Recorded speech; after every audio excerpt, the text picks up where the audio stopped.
Welcome, brave souls, to the chilling depths of horror and detail, the realm where the shadows whisper ancient secrets and nightmares come to life.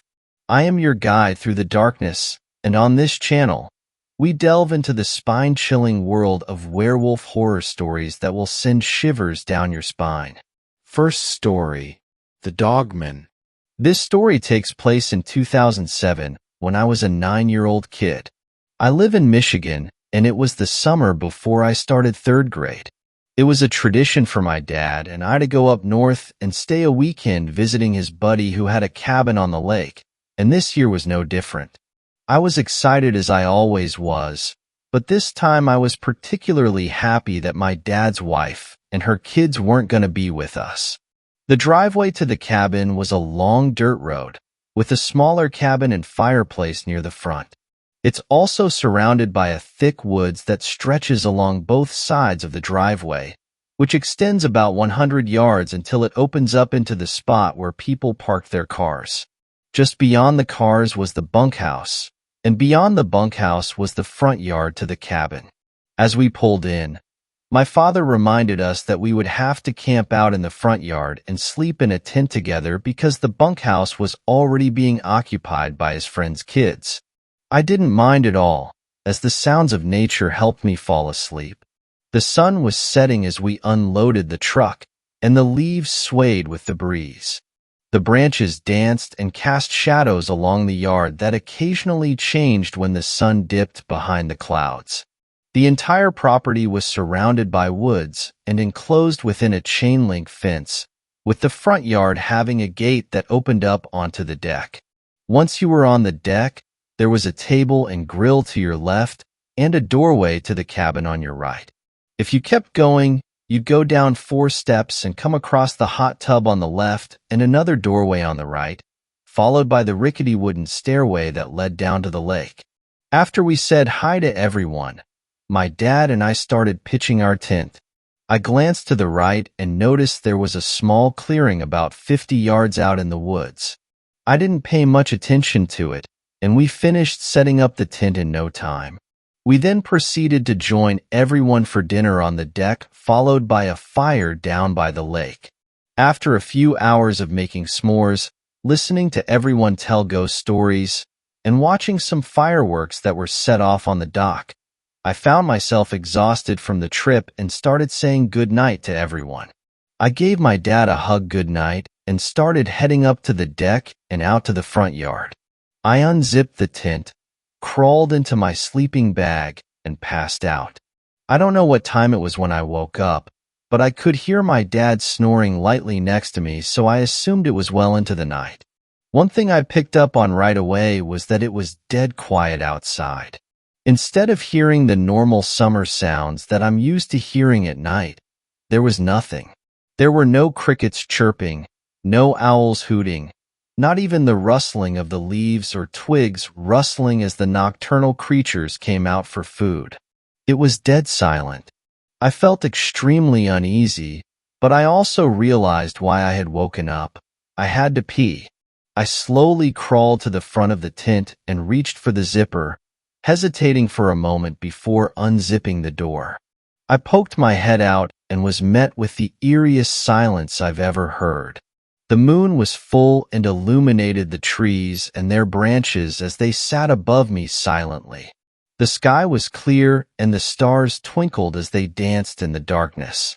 I slowly stepped out of the tent and felt the morning dew from the grass hit the bottom of my feet. I glanced up at the sky, just in awe at how clear it was. We never got to see the stars this bright back in the city, and I liked to cherish the moments when I could. I walked over to the big oak tree that was just inside the fence and started doing my business. I lowered my head to the clearing in front of me, and that's when I heard it. Ooh! The sound pierced through the silent night.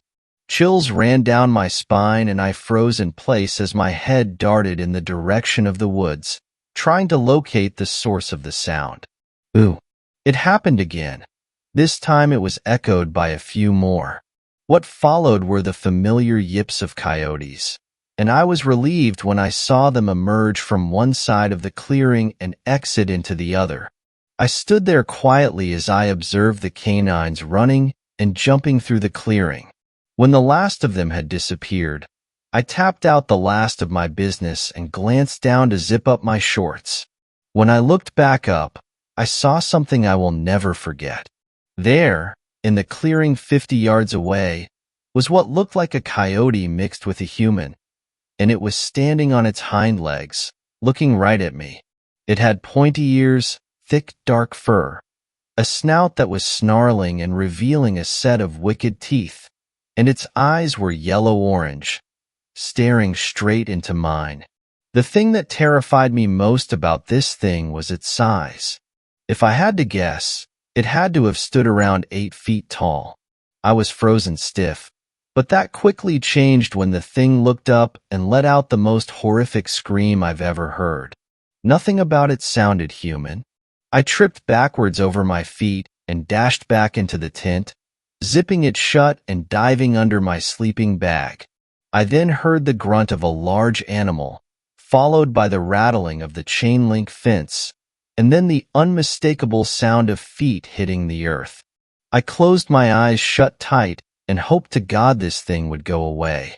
I laid there, trembling in my sleeping bag as I heard a set of 2 feet slowly stomp around our tent. After a few minutes, I pulled my sleeping bag slightly down below my eyes, and I saw its shadow in front of the tent. Its pointy ears tilted back as it let out another scream, before running towards the driveway of the cabin and disappearing into the night. I laid there in my sleeping bag, paralyzed by fear, hoping it wouldn't come back. After what seemed like forever, the sun finally came up. I asked my dad if he heard the screams last night and told him about what I saw, but he assured me it was just a nightmare and that no such thing existed. I dropped it shortly after and kept this story mostly to myself until now. I don't know what it was for sure that I saw that night, but I did see it, and I do know this: I will never set foot near the Michigan woods alone at night ever again. Second story. Does anyone know Bibbet? These things might be confabulation. My brain is turning to mush, and maybe for good reason. Maybe in trying to forget, I accidentally remembered. Alcohol is a hell of a drug, and the Ocala National Forest was a hell of a place to grow up. You see, from just north of Orlando well into Gainesville and all the way to Daytona Beach, there is a pine barren that is not often talked about, and maybe for good reason. Point to any given point on the map in Central Florida between those 3 cities, and you will more than likely be pointing at a clay road with a distinguished name like 498. A road that smells inexplicably like bonfires and rotting fish, where the sun is blotted out by ancient pine trees. A road that sees a total of 5 trucks every 2 days. Yes, alcohol is a hell of a drug. I got far away from Central Florida as soon as I could and drowned myself in the world's most culinary drug. Doesn't matter where I went or why, I will probably have to go back soon. Maybe that's why I'm remembering all of this now. Maybe it doesn't matter at all. My dad had a friend named Bibbet. I would say it was a rule in our house that we never talked about Bibbet, but we lived in a trailer. So it was a rule in our trailer that we never talked about Bibbet. Bibbet was a frog of a man, older than my grandpa, but jumpy like a little kid. Maybe it was meth. It surely wasn't unheard of in that place or time. What I remember is him asking me to think hard about the werewolf problem. Every day it was the werewolf problem with Bibbet. Hitler was easier on the final solution than Bibbet was on the werewolf problem. I'm sure that I have memories of Bibbet where he wasn't begging me to solve the werewolf problem, but they are few and far between. This memory sticks with me. He finally sat me down intensely and asked, "Jim, have you come to a conclusion about the werewolf problem?" In that moment, like eons of children sat before adults asking penetrating questions before me, I wilted. I had no answer to the werewolf problem. He looked at me, dejected. He picked up a handful of pine needles and stuck them in his mouth. Wistfully, he told me I'd doomed us all. It would make sense if I said that the troubles came after that during the full moon.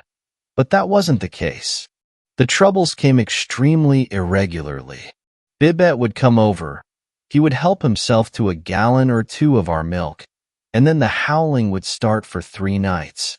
Always 3 nights. My dad would post up on a mound of sugar sand with a mossy oak rifle, listening to a Roy D. Mercer tape on repeat, chewing tobacco and staring into the woods. If I asked him what he was doing, he would look at me with hate in his eyes and say, "Solving the problem you couldn't." I never really put those things together until now, especially since things in the forest could get weird. You eventually learn not to ask questions, but I do now wonder if Bibet and the howlings were connected somehow. Maybe not. My parents eventually managed to save enough money to buy a house on the land the trailer was on. This only led to more problems. The howling stopped, sure, but suddenly there was more wildlife coming out of the woods. On 2 different occasions, a Florida cougar wandered up to our door and tried to scratch its way in. Between that and the naked forest men occasionally pounding on the door for refuge, I quickly learned that only threats came from the forest. Bibet died in a house fire, apparently. I was tripping on acid when my dad called and said that. He seemed almost giddy. Maybe that was my imagination, as I was surely trying to get off the phone as fast as possible. You always try to get off the phone as fast as possible when you are on the phone with your parents on acid. But it has always stayed with me. How happy my dad seemed telling me about how Bibet was trapped in his trailer, burning alive with his collection of parakeets and boas. See, I've never had a bad trip on psychedelics, but I'm one of the unlucky few that simply can't handle cannabis. And I think I have a reason why. I had a friend that was living with me and my parents shortly after high school who had nowhere else to go. One day, the 2 of us were walking through the forest. A few days before, we had seen an abandoned Chiquita banana truck overgrown with vines and stinging nettles. We were about to go in, when we were both suddenly overwhelmed with a sense of dread. We both started crying and laughing and ran away, as children often do. This next time, we brought with us Captain Morgan's spiced rum and a blunt. We were determined to blunt our emotions and get into the truck one way or another. I didn't smoke much at the time, but my friend was a bit of a pothead. As we followed the river deeper into the forest, I remember being enamored with the way the dragonflies swarmed around his one-hitter. We must have crossed 6 barbed wire fences belonging to no one when we finally arrived back at the truck. As I moved to go inside, my friend lit the blunt and said, "Wait, this is a cleansing of the wicked." I sighed and took a hit, because my weirdly superstitious pothead friend wouldn't let me move forward without it. Suddenly, I remembered Bibet. I remembered the werewolf problem. Maybe I was just high. That's what I told myself. Sometimes we'd made me shaky and think dumb things. So I laughed and asked my friend if he knew about the werewolf problem. I have never seen someone's eyes go so ice cold. "Bibet," he croaked. I felt tears come into my eyes. "You know Bibet?" He didn't respond. I don't want to answer yes or no, but I think that banana truck is bad news. So, that led to about an hour of panic, running through the woods. We ended up at a horse riding school that I was completely unaware existed. I asked a woman that worked there if she knew the way to County Road on where my parents lived, and she acted like I was out of my mind. I guess that's how far we had somehow wandered into the forest. Or maybe that's just how high I looked. Either way, it took 3 hours walking through deep brush and thorns to get back to my house. After that day, my friend never talked about Bibet. He would get violently angry when I brought him up, saying things like, "Fuck man, I don't know what a bibbit is. Shut the fuck up. After that day, my friends all went on to be successful potheads, while I descended into alcoholism. You know how it goes. I smoke weed. I see Bibbet. Even if I hold it together in the moment, I dream of him, howling, banging on my window, telling me I could have easily solved the problem. Years later, that same friend told me that a faceless man had chased him in that same forest. He had been walking along, seen a figure, and decided to flick at the bird. My friend was kind of stupid, in case that wasn't clear by now. The creature turned around, and he described it as a 7-foot humanoid creature with skin and a face exactly the texture and color of blank paper, which then went on to chase him for a solid 30 seconds. Like I said, things got weird in the forest.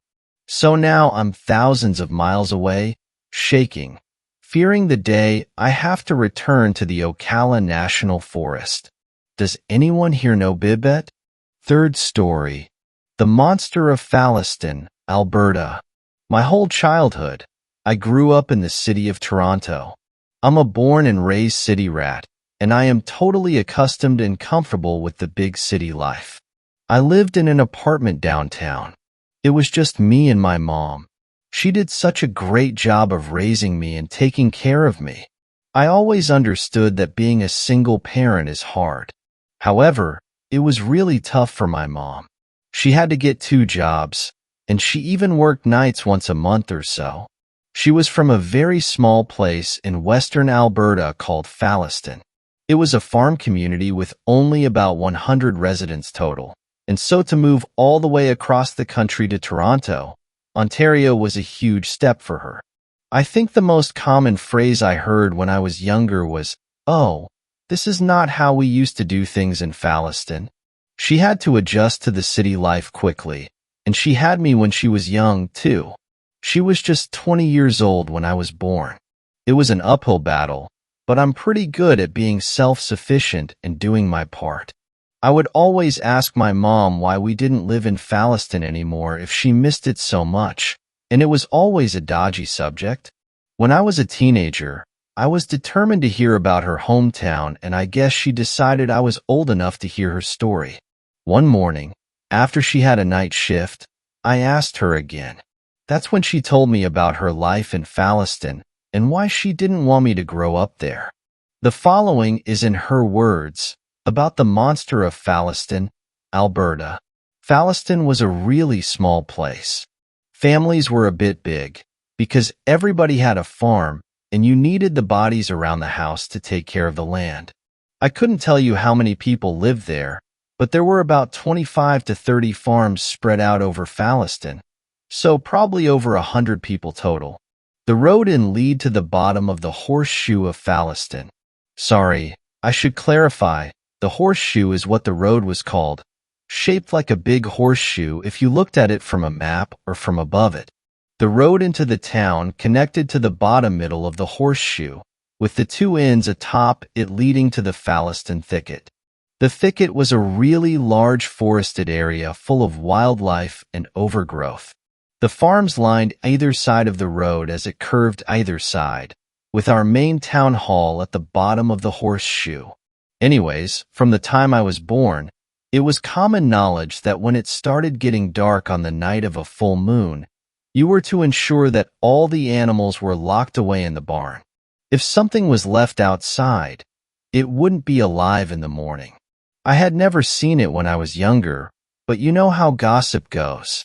From what I gathered, the monster looked like a man because it could walk on 2 legs, but it would run on all 4s, and it was covered in dark, thick fur. I knew it was big, and it had a face like a wolf, big mouth, teeth, and angry animal eyes. That was what Dave Sanders told us, at least.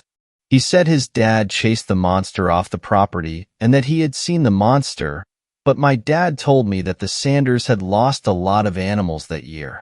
So I'm not sure if Dave was telling us the truth when he said his dad chased it away successfully. Anyway, we kept to ourselves. It was a practice in discipline.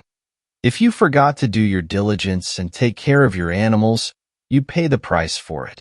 Full moons come once a month, and you just have to deal with it when it comes. We were fine with that. But Philip was a different story. I was seeing your father at the time. Mark and I had been together for a couple years, and I was definitely in love.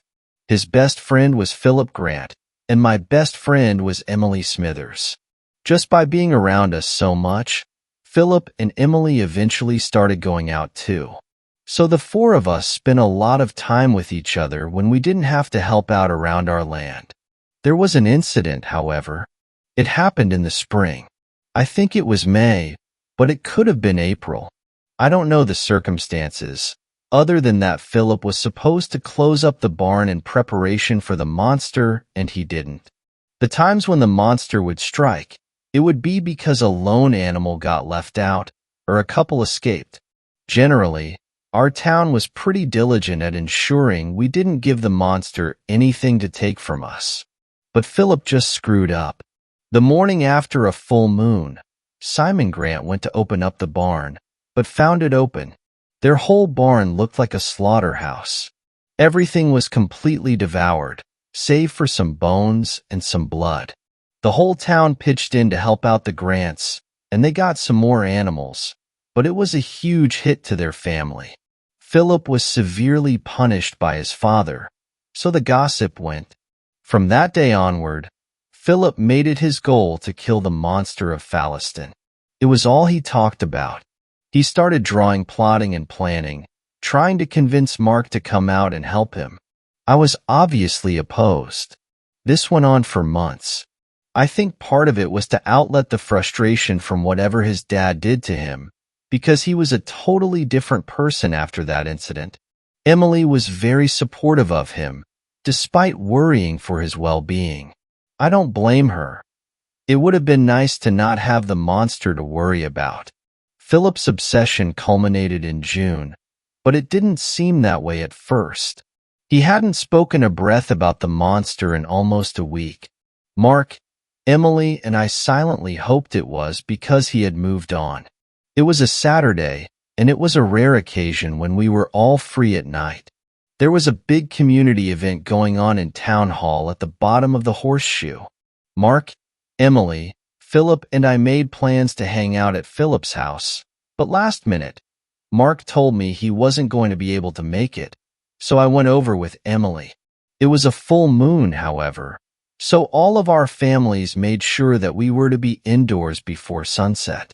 When we got there, we hung out in his living room, which faced the fields behind the Grant household.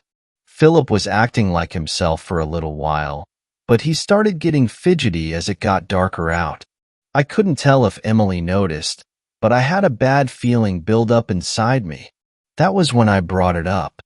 I remember saying to him, "Philip, what's going on? Why do you keep looking outside?" I looked out over his shoulder and noticed something. One of the Wells family's chickens that they had given to Philip's family was outside. The barn was locked up. Then, I noticed the rifle leaning by the back door. He was trying to lure the monster.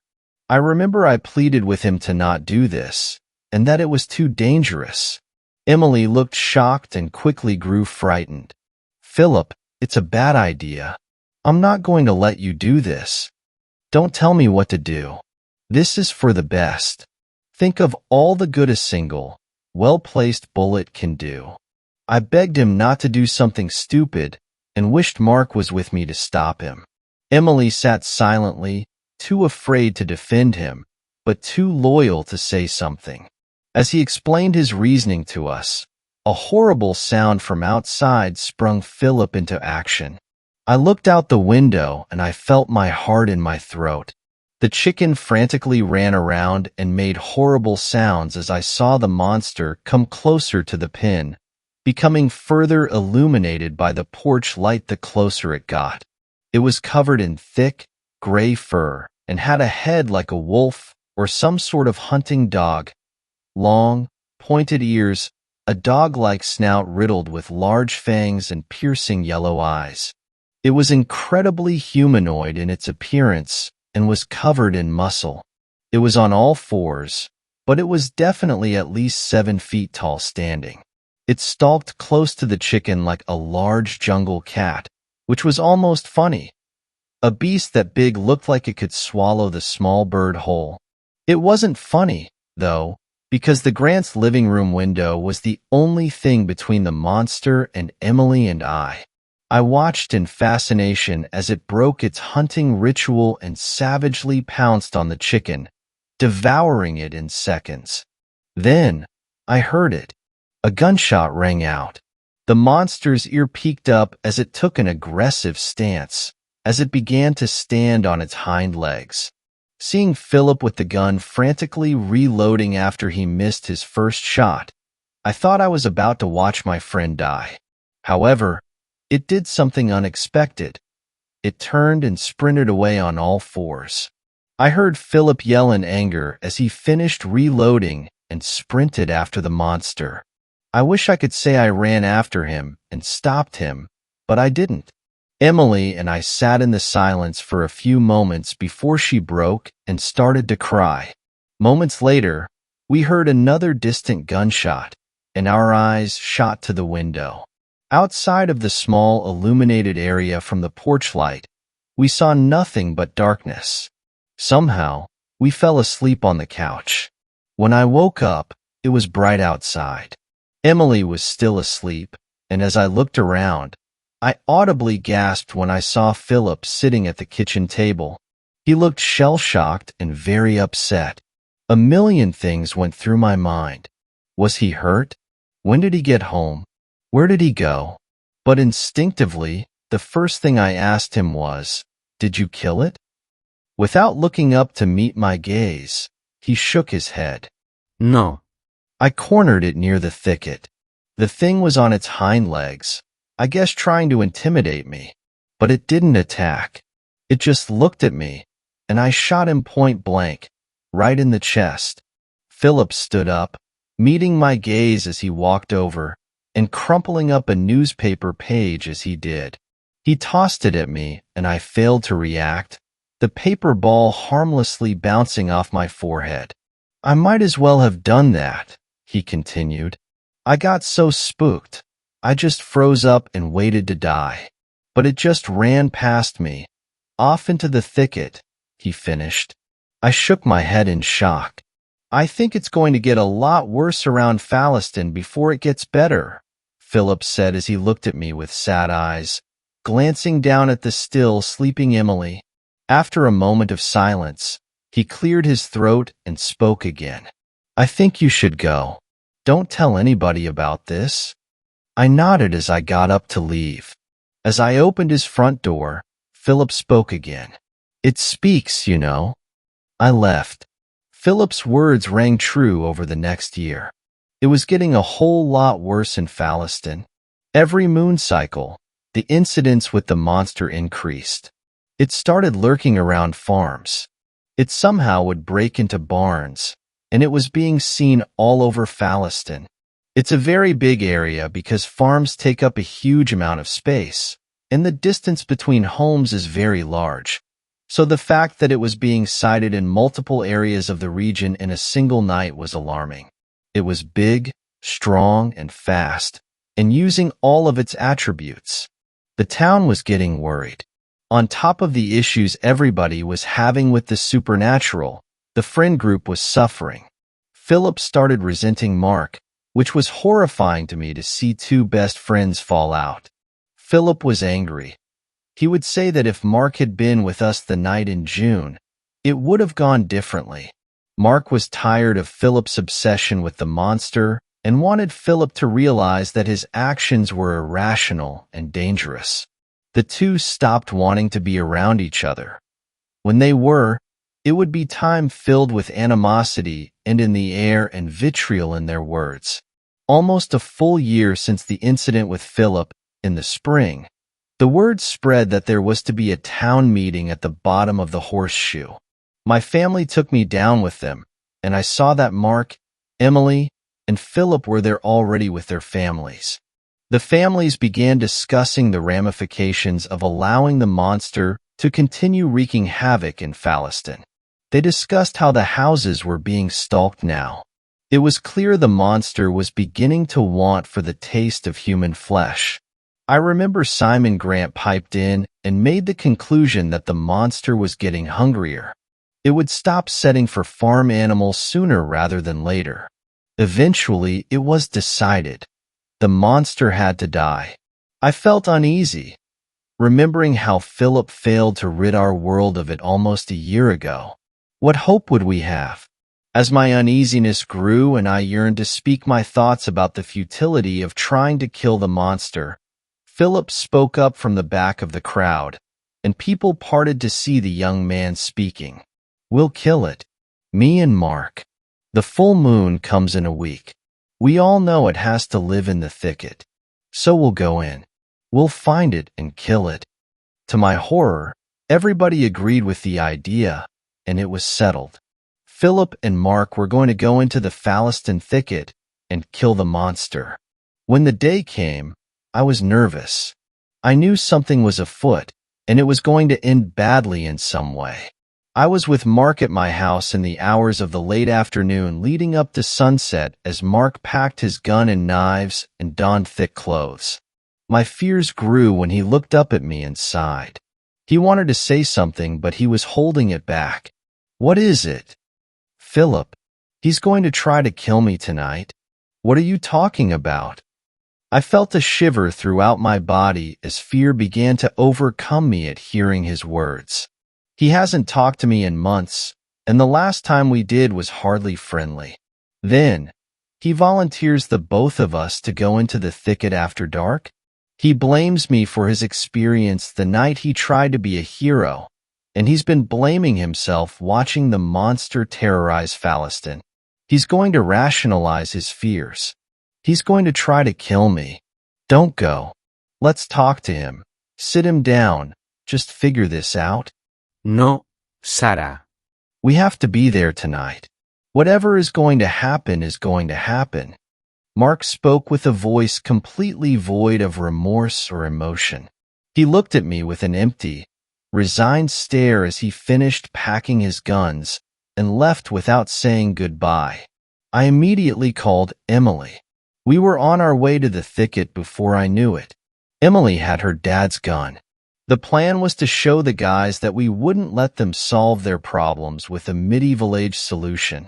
The thicket had a path that went through the west end all the way through to the east end, but it was massive and there were lots of woods surrounding the meager pathway. We entered through the west pathway as the sun was creeping down over the horizon. The sky was a vibrant purple as we entered, but the thick canopy of trees and brush limited vision of anything outside the thicket. Emily looked purely horrified, jumping at every chipmunk that stirred or bird that moved. I watched the pistol shake in her hands as they held it with white knuckles. I hoped for her sake she wouldn't have to hold it up or use it. The fear was evident, and even having the gun wasn't helping. I didn't blame her. This was where the monster made its home. I was just more worried about Mark and Philip.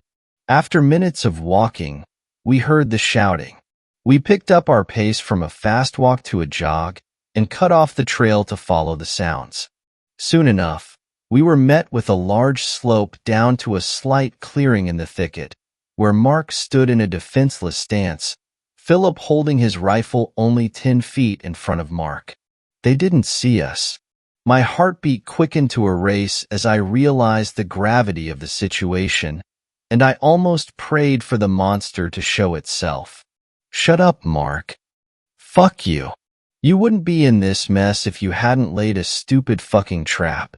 Why couldn't you just leave it alone? Shut up, Mark. No. You had to be the hero because you originally fucked up by leaving the barn open? Don't you see how everything you do makes things worse? Why do you think this will change that trend? Philip lowered his voice. You aren't going to change my mind. You're running out of time, Phil. Mark sounded too confident for a man seconds from death. Philip tightened up his stance and held the gun higher, taking a step forward. As he did, Emily screamed and snapped me out of the trance the situation had put me in. As she did, Philip was startled and fired the gun, but missed. Mark immediately looked over and shot us an angry look, and just as quickly, ran at Philip and tackled him. Somehow, Philip got to his feet and ran as Mark chased him through the woods. Emily and I quickly descended the hill, but Emily did so much faster as she ran in the direction that Mark and Philip went. We weaved in and out of trees and thick brush, which was getting harder and harder by the second. The little light from the sunset that creeped into the thicket was gone, as the moon began to replace the sun in the sky, and darkness replaced the light. As I rounded the last bend, panting and breathless, I saw Emily had stopped in her tracks. I rested behind her as I followed her gaze. I didn't see Mark anywhere. Philip was hunched over on the ground, but he wasn't Philip. Even from the distance I heard the horrible sounds of bones creaking and shifting as I looked at the horrible combination of man and beast crumpled on the ground in front of me like a contortionist. Silver hair covered his arms and face and thickened by the second. His head was contorted and disgusting as it changed shape and form in front of my eyes. His horrifying screams of agony as his human body distorted and warped slowly became growls and snarls. Before I knew it, I watched the color drain from its eyes, and I felt the humanity drain from its body. It rose, uncurling himself of the ground and rising to 2 legs. This was smaller than the monster I had seen Philip encounter the first night. The fur was lighter, the eyes less yellow. Even still, it was horrible and magnificent all at once. It looked at us, at Emily holding the gun with shaking grasp in front of her, and I watched its chest rise and fall once before opening its mouth. The words were choked out, every syllable an effort to get out. I heard the strained and yet very clear voice of something not human, something that was not natural. I'm sorry. Emily used a free hand to cover her mouth as she squinted her eyes, holding back tears while she held the gun shakily in her other. Slowly, I saw something moving closer to us from over the shoulder of the new beast. In what seemed like an instant, the original monster had sprung from the brush like a predatory jungle cat and sunk its claws into the thing we had seen Philip turn into. The monster was bigger, faster, stronger, and had the element of surprise. It was no contest. I watched it lean forward and bite into the other's throat, and with that, I watched Philip Grant die as a beast. Emily dropped the gun, hyperventilating as she cried at the scene. She was unable to contain herself. The noise of the gun hitting the forest floor was the first sound made by either of us following the monster's horrific battle. The second the steel barrel touched the brush at Emily's feet, the monster's gaze shot up to meet Emily's. I made a bad decision. Maybe it was good for me at the time, but I feel bad about it to this day. I lived. I got out of the thicket. I left Emily Phillips behind. She was devoured. It was the last I ever saw of her. Your dad told me the next day that when he had run after Philip, he realized it hadn't been worth it and doubled back to find us, but couldn't. I actually ran into him when I escaped the thicket, and he embraced me happily to know I was okay. We left the thicket together as your dad consoled me following the trauma. The next little while was a rush. A lot happened very quickly in Falliston. Mark and I told the people that the monster had killed Philip and Emily, and that we had escaped. We did not tell them that Philip had become a monster himself. I was filled with regret about the events of the evening. Emily had been my best friend. I felt responsible. The town was not going to let the monster continue to run rampant after 2 people had lost their lives, however. I heard from my dad that at the next full moon, the townspeople were going to burn down the thicket and hopefully trap the monster in the blaze. I also found out that I was pregnant. I didn't want a child to be born in Fallaston. It wouldn't have been a good life. I wouldn't have been able to live with myself knowing that I was in a town where my two best friends had died, where the townsfolk burned down the thicket to kill a supernatural monster that had terrorized us. Secretly, I was mostly afraid that when they tried to burn down the thicket, it would fail and the monster would wreak havoc. I left 2 days before the next full moon cycle.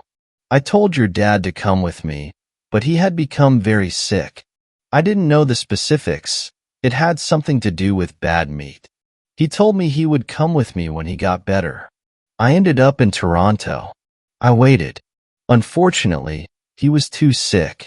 He never got better. I had said my final goodbye to your dad when I left Fallaston. I had heard as well that the plan had worked. The townspeople found the monster's burnt body near the entrance to the eastern end of the thicket shortly after the blaze had died down. Fallaston was finally free from the monster. When my mom had finished telling me the story, I was horrified but fascinated. However, any questions I asked would be dismissed. I never got straight answers out of her. I never got to meet or even talk to her parents or my dad's parents. I've asked a few times to visit Fallaston, and I've been told that we are never going to go back there, that the memories are too much for her to handle. Recently, I asked her one last question about Fallaston, about her story. She was sitting in the living room, unwinding after her day with a glass of wine. Mom, yes, sweetie? Your story about Fallaston? Sam, not tonight. It's just one question. About when you were in the thicket. She let out a long sigh and hesitantly agreed to let me ask my question. When the monster looked up at you and Emily, how did you get away? What do you mean? It was bigger, stronger, and faster than anything human could be. You were deep in the woods. You said Emily got devoured. How did you escape? She looked at me and took a breath. I told you. I ran. I don't know. I never looked back. That's why I feel bad. I took in her response and let the subject drop. I'm going to start paying attention to the specifics of the days when my mom tells me she is going to be working a night shift. Fourth story. Here's why you must never attempt to rescue a dog. I found him halfway through my daily morning run. I had traversed the winding jogging track as it cut through the wooded portion of the park before making its way to the top of a little hillock, slicing it into 2 clean halves. It was at this little summit that I first heard it. This soft, barely audible whining coming from somewhere beneath the hulking oak tree to my right. I stopped and took a moment to catch my breath, which escaped out of my mouth as little puffs of steam, making me feel like an overworked smokestack. He was peeking at me through a tiny gap in the unkempt grass that he was using like a shield, as soft rays of the early morning sun fought their way through the thick cloud cover and fell on his large brown head. I quickly scanned the surroundings and saw that there wasn't anyone else anywhere nearby. What in the world was this little pupper doing here? Had he been abandoned? Was he lost? He didn't seem to be wearing a collar. He gazed up at me almost longingly, so I decided to investigate. Barking softly, his tail began to wag as I trotted over to him. But maybe I got a little too close, too quickly, because he suddenly threw up his tail up like a battle standard and growled. Mixed signals, huh? It was possible that whoever had left him here had also abused him. That would be a likely, if heartbreaking explanation of his odd behavior. I decided to respect his boundaries and retreated to a distance I thought would make him feel safe. Hey there, buddy, I said, in a voice as sweet as saccharine. What are you doing here all alone? He cocked his head to the right and began looking at me in amazement with these strange, almost human-like eyes. I snapped my fingers in rapid succession and whistled tenderly, letting him know I posed no threat to him. He howled delightfully as his bushy tail began sweeping the air once again. I patted my thighs. Come here, boy. Come. He sprinted towards me, trampling the grass with astonishingly long strides, startling me with his speed. I thought he was going to bowl me over, but he ground to a halt right outside of my reach, licking his lips and wagging his tail nervously. I instinctively bent towards him, but stopped when he looked warily at me. Better be safe here, and let him take the lead. He hesitated, but began slowly approaching me, his nose buried in the ground, sucking up all the interesting smells as he kept watching me from the corner of his eyes. Cautious, but hopeful. His whole backside started jerking left-right as his nostrils reached my shoes, and he howled in elation before licking away at my shins. He then jumped up, standing on his hind legs as he put his front paws on my waist for support, his tail turning into a blur. I crinkled my nose as he blew air in my face. His breath was rank, like a rotting corpse. Ugh, why did it smell so bad? Was he sick? Is that why he was abandoned? I fought through the repulsion, brought my hand down to his head, and began petting him. He really liked that, and showed as much to me by rubbing himself against my legs. He then backed up and jumped at me again, playfully biting at my fingers. I threw my hands up in the air, far out of his reach, so he went down and started nipping at my shoelaces. Fuck, he was really energetic, hopping from one place to another, running circles around me, barking, whining, biting, scratching, just an endless bundle of energy. If I'm being honest, it was getting to be a little bit much.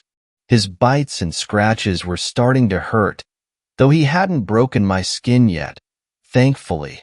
It was when he caught my pants between his teeth and began shaking his head furiously that I decided to speak up. Stop. That's enough. I said gently, but firmly. Stop it. He looked up at me questioningly, the fabric of my pants still tangled up in his mouth. Drop it, I said. He didn't listen and continued to bite at my leg, his teeth digging into the flesh. I decided to be a bit more stern. No. He froze, and I could feel his whole body tense up. He came at me again, trying to bite my knees, so I said no again, much louder this time. He reacted by baring his teeth at me aggressively as the hairs on his back stood up. It was a shocking change, going from playful to such violent behavior in a matter of seconds. I felt a little nervous as I took in the baleful snarl on his face. Should I not have been so stern?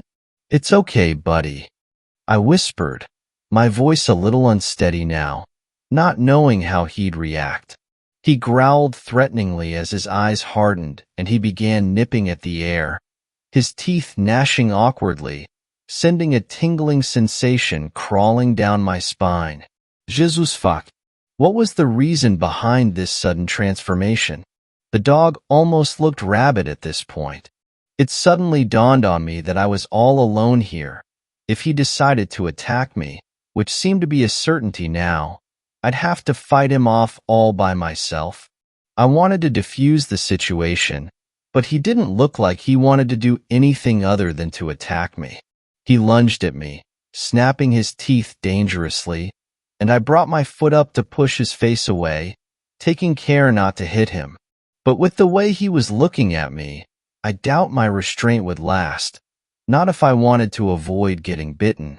He came at me again, this time wrapping his teeth around my shoe and biting with all his might.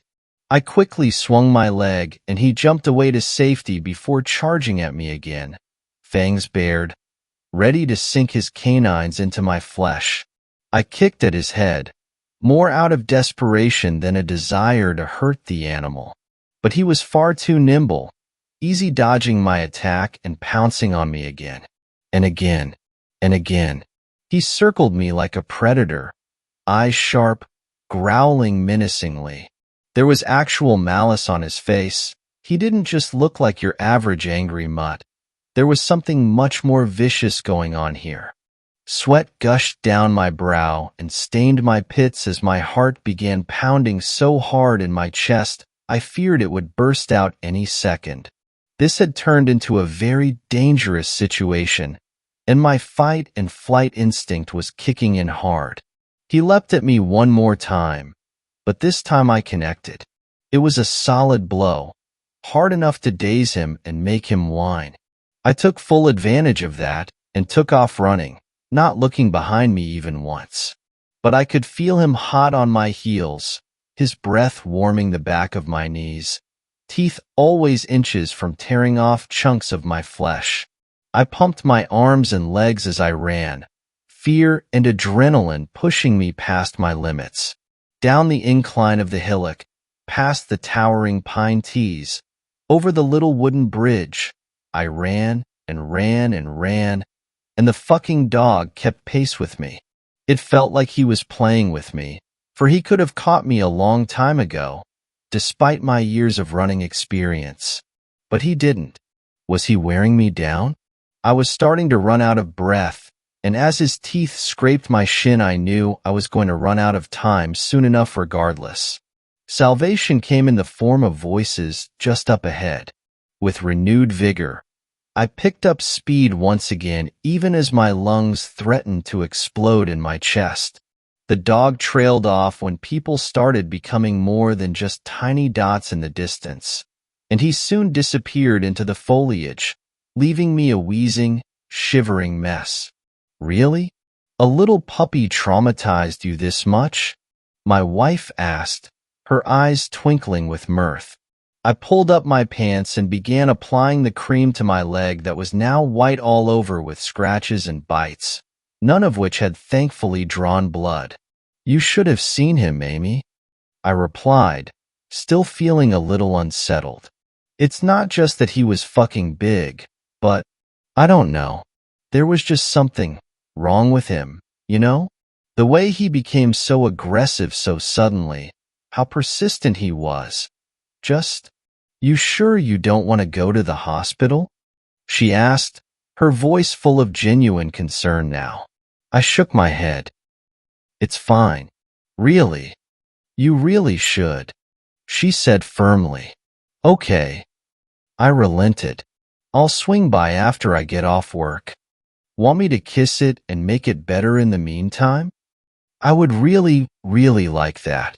By the time I made it back home that evening, I had mostly put that morning's incident aside, rationalizing it as just an oddity, even though I was a little apprehensive about running into that dog the next morning.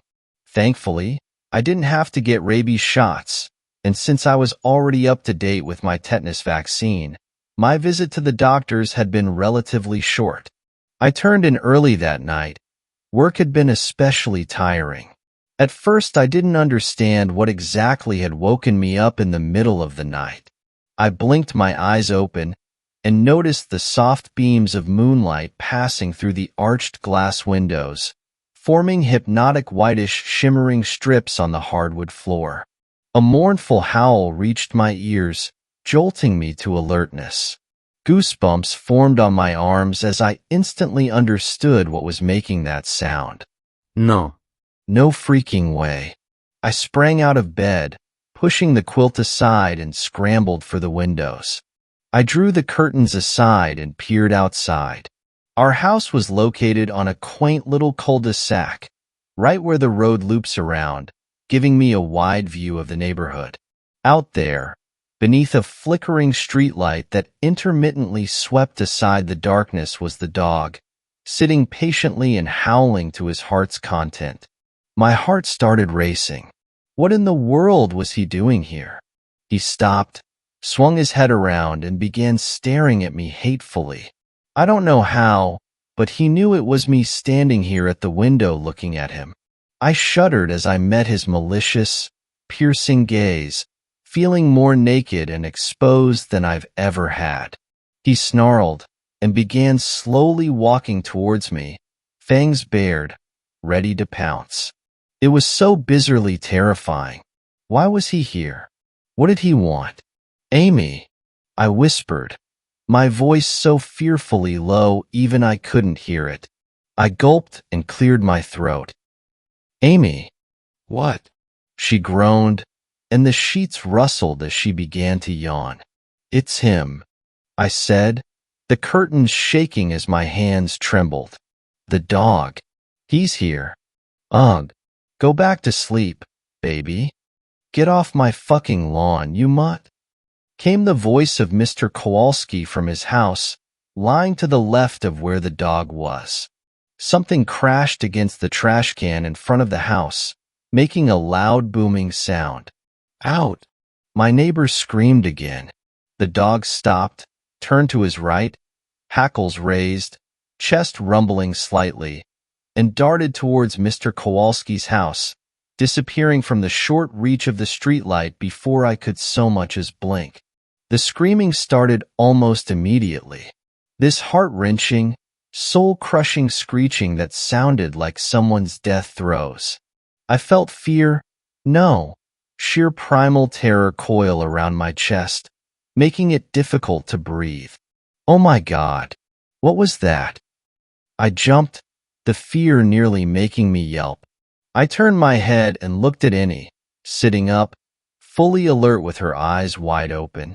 Call 911, I said, as I reached for my phone. What's happening? Just do it. I grabbed my ball bat and went bounding down the stairs, jumping over 2 steps at a time, pure adrenaline pumping me forward.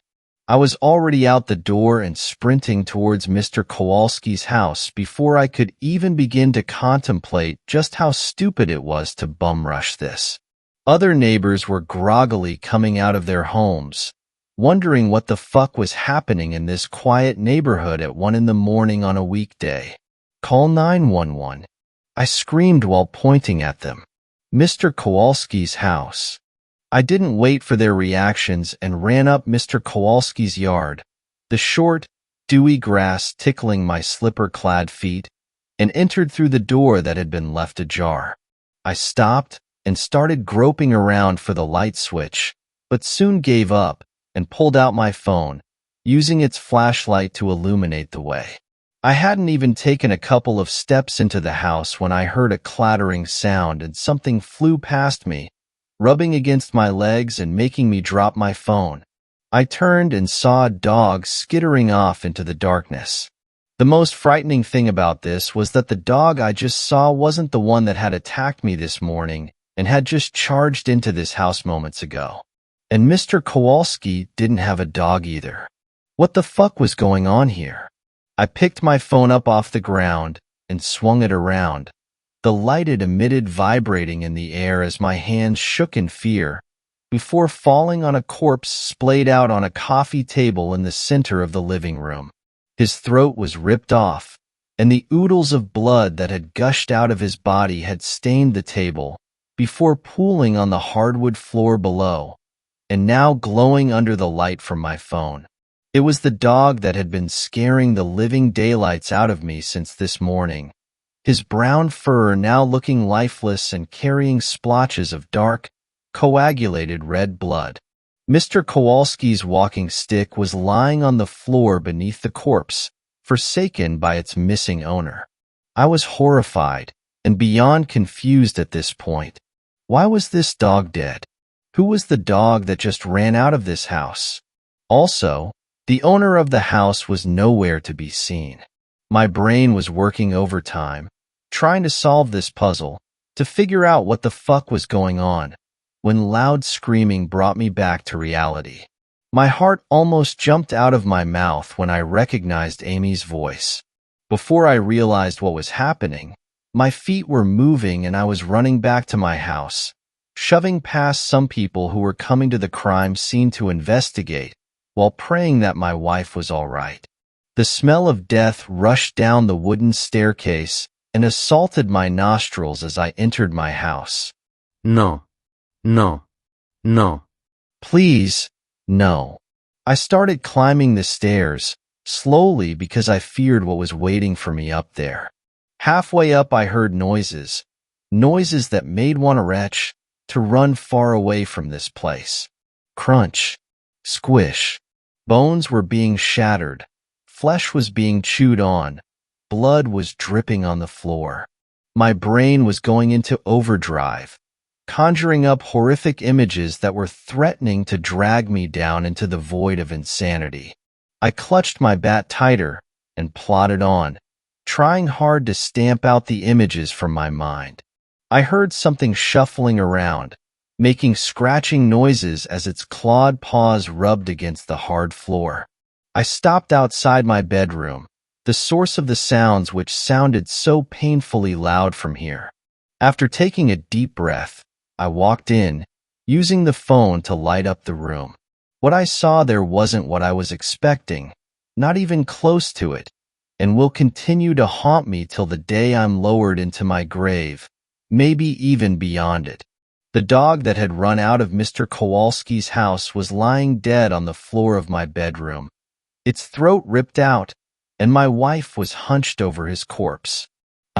Amy, I whispered as I shone the light on her. Crunch, squish, crack. The sounds rang loudly in the quiet room, bouncing around on the walls before harshly invading my ears.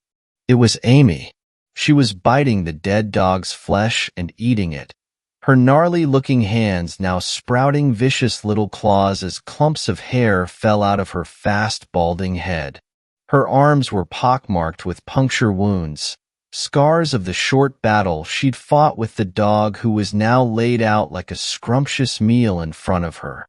The dog may have died, but I had a sinking feeling it had gotten what it had really wanted. I grunted involuntarily at the repulsive sight in front of me. Her head shot up at my voice, then was cocked to the right.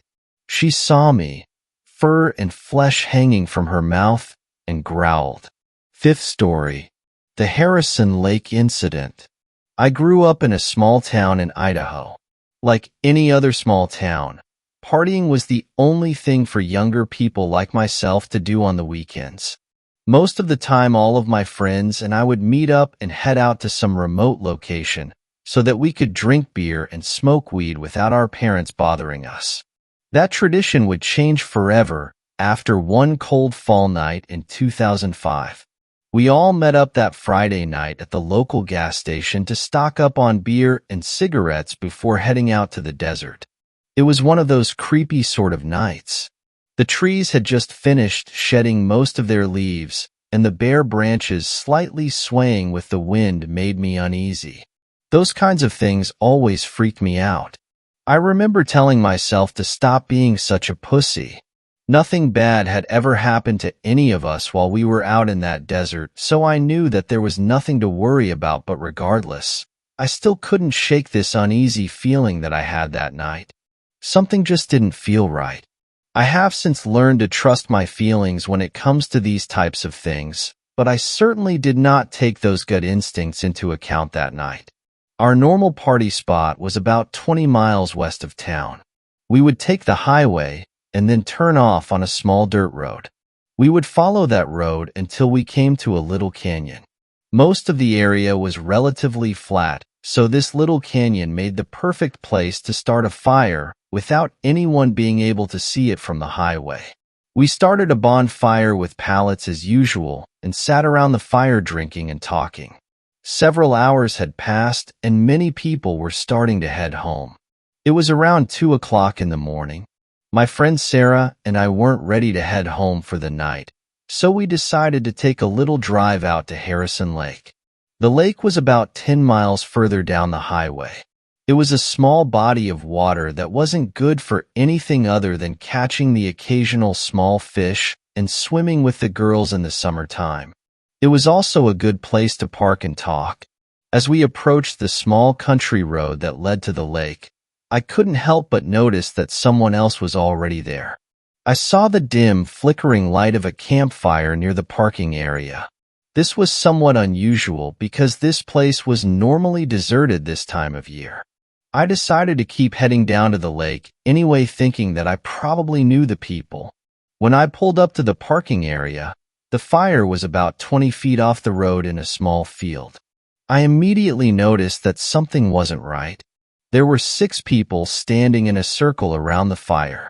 They were all wearing black robes with hoods covering their heads and obscuring their faces.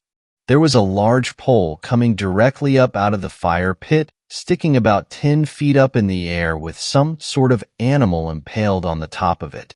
It looked like a cat, but I wasn't quite sure at the time. When Sarah saw this, she immediately grabbed my arm and said something along the lines of, "Holy shit, get us the fuck out of here." I agreed, but I couldn't leave without saying something to these freaks about the animal they were obviously torturing. I rolled down my window and immediately heard some kind of creepy chanting, like they were all praying in some sort of fucked up, satanic worshipping way. It sounded like a form of Latin, but I wasn't quite sure. I looked directly at all 6 of them and yelled out my window, "We are going to report all of you freaks to the cops for torturing that goddamn cat." That was a mistake that I will regret for the rest of my entire life. One of the robed freaks immediately snapped its head in our direction and made the most god-awful growling noise. It sounded like a combination of a lion's roar and an old lady screaming. I immediately felt the hair on the back of my neck stand straight up. I slammed the car into drive and took off as fast as I could. At the same time, I saw this person or creature, whatever the hell it was, throw off its robe and go down onto all 4s. It bolted down the road after us. I could see the moonlight shining off of its body in my rearview mirror as I sped down the road toward the highway. It looked like some sort of half-man, half-werewolf. This thing ran faster than anything I had ever seen. In about 10 seconds, it was running next to my window as I sped down the road. I was probably going at least 50 miles per hour, and this thing had no problem keeping up with me. It looked over at me and screamed, "You're ours now. You will never escape us," in the most awful-sounding voice that I have ever heard. It had no face, just 2 red glowing eyes and blackness. I floored the pedal and was able to finally pull away from this thing. We made it to the highway, and I didn't see anything behind us after that. The entire ride home was unbelievably uncomfortable. We were fucking freaked out beyond belief. Sarah asked me if I would stay at her house that night because her parents were out of town and she didn't want to be alone. I agreed 100%. I didn't want to drive home alone anyway after seeing what I saw at the lake. After about 15 minutes of very fast driving, I thought that we were probably in the clear by now. No one was following us, and we were almost to Sarah's house. I had no clue that the nightmare we were experiencing was just beginning. We still had a long, terrifying night ahead of us. Thanks a lot for watching the video till the end. Subscribe to our channel Horror in Detail. Drop your opinions/suggestions in the comments section, and like the video as it helps with the YouTube algorithm.